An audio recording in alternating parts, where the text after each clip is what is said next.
স্বাগত জানাই। আজকে আমি বানাবো ভাজা পুলি। আলু আমি দেখো সেদ্ধ করে রেখেছি, সেদ্ধ করে ছাড়িয়ে নেব। আর লাগবে ডালও আমি ভেজে সেদ্ধ করে নিয়েছি। লাগবে একটু নারকোল পুর দিতে, একটু নারকোলের কোড়া লাগবে, হচ্ছে খেজুরের গুড়, চালের গুঁড়ি, এটা লাগবেই। যাই হোক, আমি ডাল আলুটা সেদ্ধ করে নিয়েছি, ছাড়িয়ে নেব।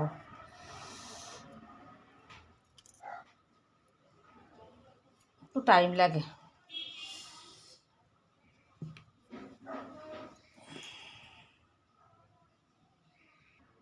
তো আলুগুলো আমার ছাড়িয়ে নিয়েছি, একটু ম্যাশ করে রাখবো।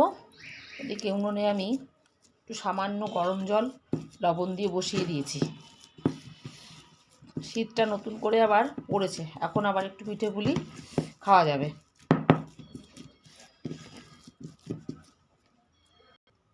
গরম জল দেখো দিয়ে দিয়েছি, একটু সামান্য লবণ দেব পরিমাণ মতো।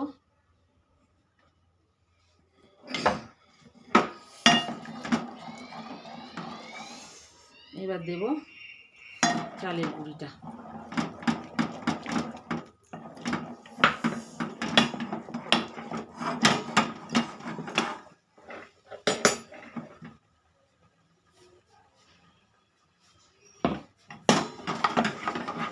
চালের গুঁড়িটা হয়ে এলে এরপর দেব আমি আমার যে ডালটা আমি সেদ্ধ করে রেখেছিলাম, ডালটা।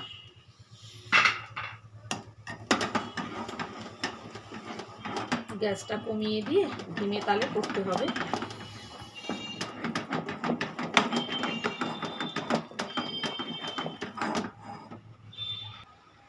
নামিয়ে ফেলেছি, একটু ঠান্ডা হোক। ঠান্ডা হলে এটা লাল আলুটা দিয়ে মাখবো।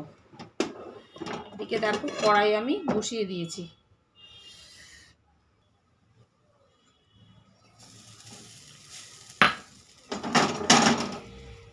নারকেলটা দিয়ে দিয়েছি।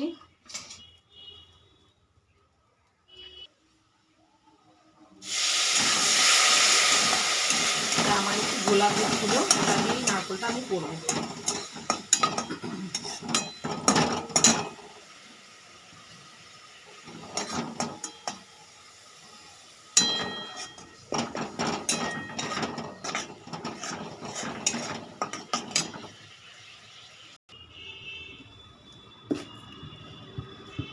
ভালো করে মেখে নিচ্ছি। ঠান্ডা হয়েছে, ঠান্ডা না হলে হাত দেওয়া যায় না।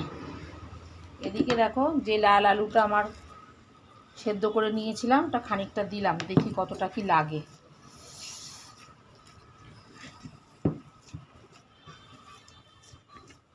এদিকে আমার কড়াইতে নারকেলটা হচ্ছে, কমিয়ে দিয়েছি।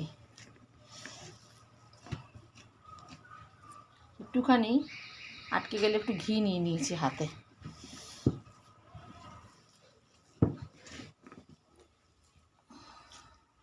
একদম দেখো একটু ঘি লাগিয়ে রেখেছি। এবার এটাকে আমি ছোট ছোট করে লেচি পাকিয়ে পুর দিয়ে তৈরি করব।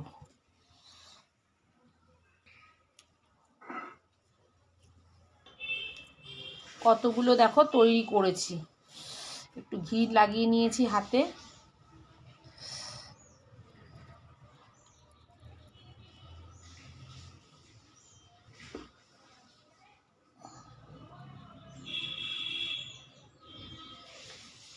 আমার বাড়ির লোকেরা জানো তো এটা খুব ভাজা খেতে ভালোবাসে, মানে ফ্রাই। মানে এটা অনেকে আছে না চিনির রসে দেয়, ওরা বলে এত চিনি দিয়ে দুধ দিয়ে নানা রকম পিঠে খাচ্ছি, এগুলো ভাজা রাখবে, ঘুরে ফিরে খাওয়া যায়, চিনির মধ্যে দেবে না।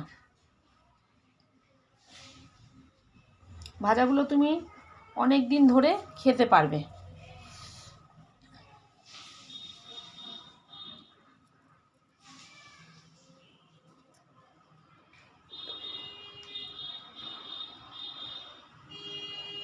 কতগুলোকে রেডি করেছি।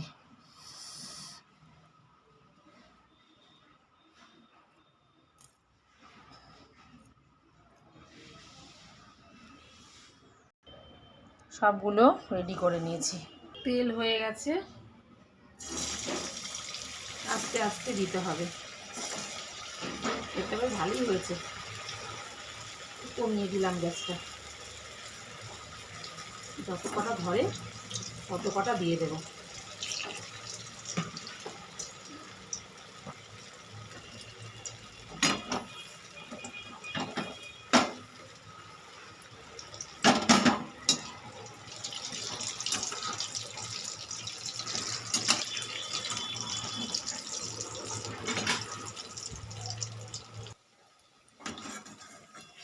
কতগুলো তুলেছি আর দেখো,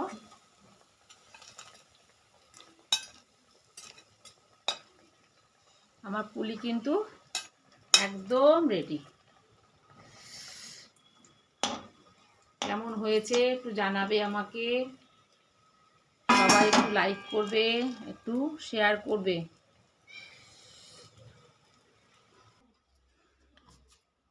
আমার ভাজা পুলি একদম রেডি।